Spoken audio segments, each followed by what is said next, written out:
আসসালামু আলাইকুম প্রিয় ভাই বোনেরা, আপনারা সবাই কেমন আছেন? আলহামদুলিল্লাহ, আপনাদের দোয়ায় এবং ভালোবাসায় আমি অনেক ভালো আছি আমার ফ্যামিলি নিয়ে। আর আজকে বরাবরের মতো একটি নতুন ব্লগ নিয়ে হাজির হলাম।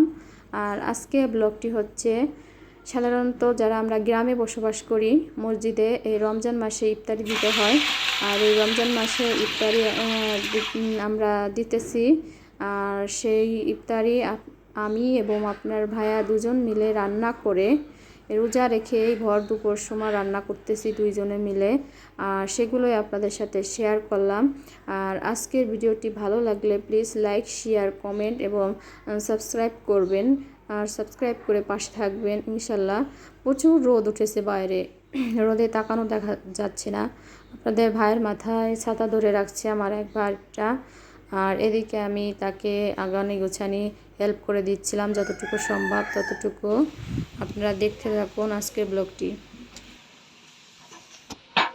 6 কেজি চাউল আর 6 কেজি গোশ, মোট 12 কেজি রান্না হবে আজকে। আর 12 কেজি রান্নার জন্য এই দেখেন মশলাপাতি সব পেজে করে রাখছি।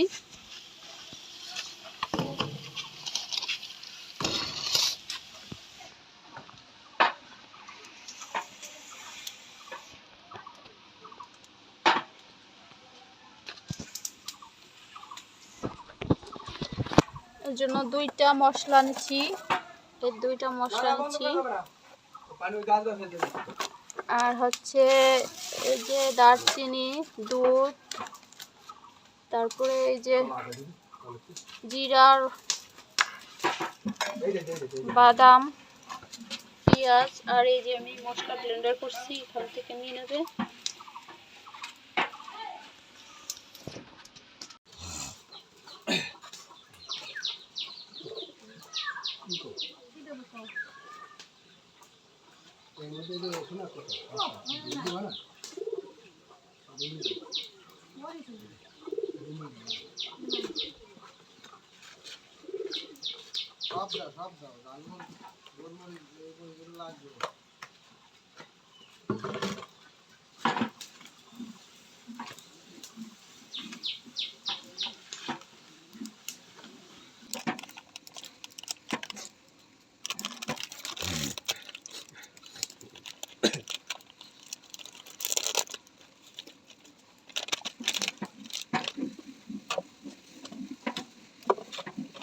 আর এক প্যাকেট গেল, এই কি এক প্যাকেট দিবা? এই যে একটু কি দিবা? কি এটা পেলাম এর হইছে কি? এই ওর সাথে কি ভালো সুবিধা দি ভালো আছে, চলে যাবে ভালো আছে। আর ওই প্যাকেট দিবা? কেমন বানিয়েছো? কেমন বানি কি আমার নাকি? হ্যাঁ ভিডিও দেখলাম বোতল, কাছে বোতল দেখলাম একটা দাও। মাদার দে কেমন বানি আছে মনে দেখো, মাদার ভালো দাও। কেমন বানি তো আছে, ফ্রিজে টানবো দেখেন কি লাগবে। হ্যাঁ দাও মরি সরি শুরু হইছে শুধু দিই আমি কোন ধরনের মাথা খারাপ হবে তুই চিনবি না বুঝবি না তুই এখান থেকে নাকি তুই জিনিসটা বুঝবি শুধু মরি ধরে দেব তাহলে ধরে দেব। এই মশলাটা এই যে কাঁচা মশলা, এই কাঁচা মশলা এটা কাঁচা গন্ধ আছে, ওটা পোকা আছে। মশলাটা আগে ভাজা ভাজা করতে হবে, তারপর তো ওই গুঁড়ি মশলাটা দিতে হবে। আনলে আমরা তো ওই মশলাটা দেই তাহলে একবার ঠাস লাগি বুঝলো এই যদি বুঝবি কত রান দিবা তুই রে কালু না তো যদি বলি সেটা ধরে দেবে আর জীবন ধরবে না। এই আলাদা দিছ না আবার পরে ভাজা করে দিবে। এই মশলাটা ভাজা ভাজা হয়ে যাবে। একবার পানি আনি দিও সম্পূর্ণ পানি তো জানা ওই তো পানি দাও কি টেস্ট তো সব এখানে করা হয়েছে। পানি লাগবে না মরিচ কিরম দেবো একটু কম, আমি এটা বুঝবো না একটু দেবো ওই দাও না কাঁচা আমার সব দেবো আর একটু দাও দেবো দাও হ্যাঁ দাও দাও। আর তোমার ওই গুড়ি তো এডি সরালো জি কেন তুমি পড়ে দাও হ্যাঁ কোন জিনিস গুড়ি ওটা তো রান্না করে লাস্ট দিবা। এই বাদাম বাটা চুক্তি দিবা, বাদাম তো ওটা না দিলে তো কাঁচা গুলো করে দাও বাদাম চলো নীলি বিলি দাও কি সম্পা দাও দাও কই দাও দেবো দাও ঘুরে দাও একটু পানি দাও দাও নাও গ্রান্টি দাও চলো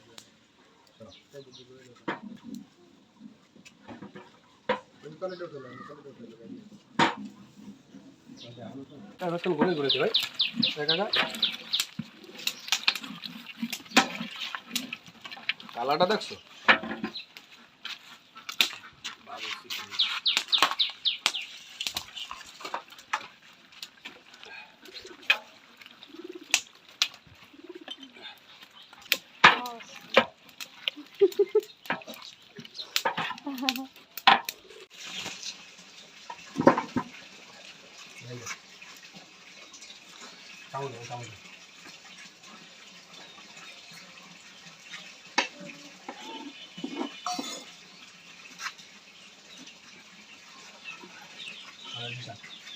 ভালো আছে?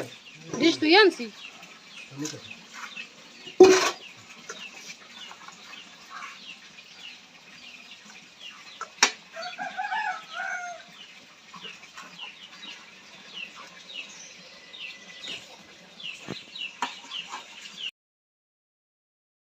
ফাইনালি এদিক থেকে আমি শসাগুলো ছুলে নিচ্ছিলাম, কারণ শসাও দেওয়া হবে। আর শসাগুলো ছুলে তারপর পিস পিস করে কেটে রাখবো। আর ওদিকে আপনাদের ভাইয়ার রান্না প্রায় শেষের দিকে, এজন্য সব কাজকর্ম গুছিয়ে শসাগুলো কেটে রাখছি। আর এই যে ফাইনালি রান্না খুব সুন্দর হয়েছে, বিরিয়ানি রান্নাটা খুবই ঘ্রাণ আর সুস্বাদু হয়েছিল। আর আজকের ভিডিওটি ভালো লাগলে আপনারা পুরো ভিডিওটা দেখবেন। ভালো থাকবেন, আল্লাহ হাফেজ।